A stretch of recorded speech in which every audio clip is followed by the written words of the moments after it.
Tonight's top story, the media's role in mass shooter suicides. Good evening and welcome to 630 Point of View. I'm Chris Berg. Thanks so much for joining us. Well, the media continues to lie to you more and more after the mass shooting suicide in Roseburg, Oregon. They continue to put pundits and politicians on that tell you that more gun laws or more background checks are going to stop these mass shooting suicides. Please let me remind you that the UCC shooter, he passed his background check, as did many others who have committed these heinous crimes over the last 8 years. And please note the word I just used, crimes, because people who commit crimes are known as criminals. And criminals get this title because they do not follow the laws. Otherwise, if they followed the law, they wouldn't be known as criminals. So you have to start to ask yourself, why would the media continue to lie to you? Let me ask you this. How many of us absolutely love to take responsibility for stuff? The more I work with people, the more I learn about people, the more I realize just how little we actually want to take responsibility for things, especially when those things are bad, like a mass suicide shooting. Also, what happens when there is a mass suicide shooting? Well, people obviously tune into the news, thus ratings go up, and news orgs like ourselves make more money. Let me share with you an interesting internet post from the Oregon shooter after remember the reporter, the cameraman that were shot in Roanoke, Virginia? This is what the shooter from Oregon wrote. He put this down. A man who was known by no one is now known by everyone. His face splashed across every screen, his name across the lips of every person on the planet, all in the course of one day. Seems like the more people you kill, the more you're in the limelight. Now, obviously, we, the media, perpetuate that limelight. Here's something you may not have known. Back in 1994, the Center for Disease Control, they published a study titled this, Suicide Contagion and the Reporting of Suicide. Now, the media obviously didn't give this study a bunch of attention, and one reason may be because the CDC from the report concluded that the media coverage of suicides is a cause of suicides. Let me repeat that just so we're all clear. The Center for Disease Control found that the media coverage of suicides was the cause of more suicides. That's the CDC. The CDC report also went on to say this, that the news media increased suicide contagion in 3 very specific ways. Number 1, presenting simplistic explanations of suicide. Number 2, engaging in repetitive, ongoing, or excessive reporting of suicide in the news. And number 3, providing sensational coverage of suicide. How many of you out there would agree that the media is at least somewhat responsible in at least one, if not all 3, of these areas? Look, we're already dealing with people that are mentally ill. They do not process the world in a typical fashion like you and I do, and yet here's the media, at least according to the CDC, glorifying and sensationalizing these kind of incidents. The First Amendment, in my opinion, it's a right and also a responsibility, so let's hope, according to the CDC, that we all start to act more responsibly, specifically the media, with this right in the First Amendment. Now, with us tonight to analyze the media's role in these mass suicide shootings, and someone who's been a part of the media for quite some time, radio show host Scott Hennon joins us live via Skype. Scott, thanks so much for joining us, sir. This is a report, obviously, the National Review, that talks about the impact that the media has on these sort of copycat mass suicide shootings. You've seen this now for years and years and years, being a part of the media. You say what to this review, this report, this story? Well, everything you've just talked about, I think, is a wake-up call that we need to have as part of this discussion, rather than jump to, hey, gun laws. If we had more gun laws and more background checks, that would solve the problem, which is provably false and ridiculous. We could actually make the argument that gun-free zones have been very dangerous places of late if we look at the headlines.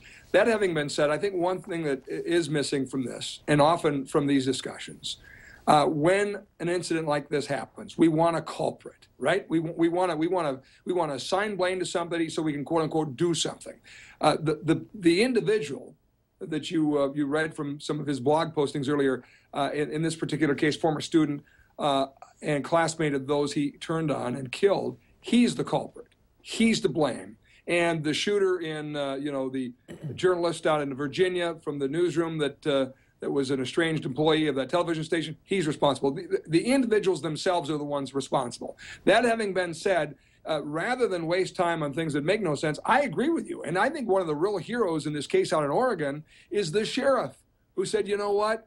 I'm not giving this coward his due here. And I don't know how much he knew of these writings that you just read from, or the fact that he had, said, look, you're unknown one day, you go spill a little blood and you're spilled on every screen the next day. I don't know how much he knew of that, but they've been very careful not to say his name out there, not to release his name, and not to glorify him. But I agree with you. I think the media has played a role in this, and to the extent of, assigning blame outside of the individual responsible for pulling the trigger, they share their fair share in this one. No doubt about it. Let me ask you this, because you've been part of the media for quite some time. What I'd love to know is where do you feel the responsible balance is? Obviously, you've got to report this news. I mean, it's ginormous news. At the same point in time, when it runs with now 24/7 cable networks and the internet and social media and all those things, is there a point where it just becomes overplay? Because you and I both know the way these news orgs make money is you increase ratings. When these kind of incidents happen, ratings typically go up. And I hate to think that we're going to put money over people and continue to glorify these things, but I think you could easily walk away with that assertion. Yeah, I have friends at Fox News Channel, and they literally go minute by minute in the ratings, what they're talking about, how did that track, okay, we got to do more on that, and if it bleeds, it leads. I mean, it just is, it's what they do. They just beat these stories to a bloody pulp, for lack of a better term. It just is, it's annoying. It really is. I will say this. I think that we, the consumers of television news, especially on the networks themselves, who just have this 24/7 pound away mentality, we as consumers need to say enough already. Where's your sense of social responsibility? Where's your sense of, for instance, media often do not report the names of rape victims, as an example, because, they're a victim once, and to put their name all over the media would make them a victim twice, right? So that's just a common decency afforded victims of these crimes. Why don't they do the same in these mass shootings? I mean, I think the media, they need to have some sort of smoke-filled room or open symposium of a discussion about this. But I honestly believe nothing will happen to truly get to the bottom of this unless we speak up and the people that are consumers of this say enough already. Well, and I concur with you there, but also I think the media obviously has got a responsibility to do this in a much more responsible fashion. I'll give you an example. Another link between many of these mass suicide shootings is obviously these people. In fact, this gentleman out of Oregon, one of his social media handles was Lithium Lover. They talk a lot about obviously the pharmaceuticals that a lot of these mass killers are on, but yet that doesn't really get talked about in the media. And one of the reasons potentially could be, and I want to give you the last word, Scott, is because, oh yeah, by the way, Big Pharma spends $2.4 billion with a B, $1 billion a year on TV advertising. So it's like, hey, if I'm going to go out and knock on Big Pharma for somewhat being at the cause of these mass shootings, am I essentially taking money out of my pocket?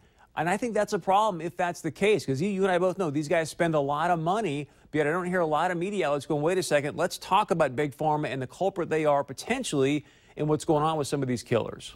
Yeah, interesting theory. I hadn't heard that one before. I don't know that it's possible for, in this case, Big Pharma to have the big thumb and say, boy, don't let your newsroom go there. I think there's enough firewall from what I can gather in most places.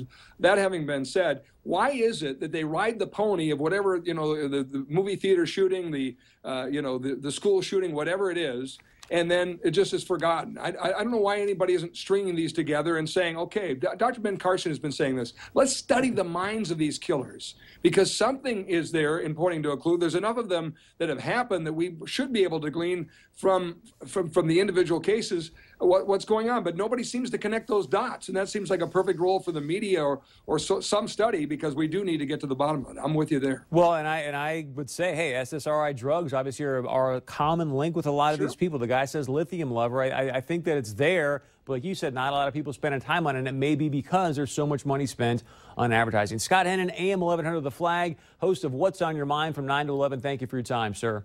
You betcha. All right, when we come back, actually later in the show, we've been talking a lot about obviously the gun situation here. You may have heard this. Hillary Clinton announced her ideas of saying, hey, I'm going to use every executive power that I can to obviously have more gun control laws. She even said now that the gun manufacturers could be liable. We'll talk about that in the final view. But coming up next, Monday is what is known as, at least for now, Columbus Day. That may change. One of the members of the Fargo Native American Commission is going to join me right after this.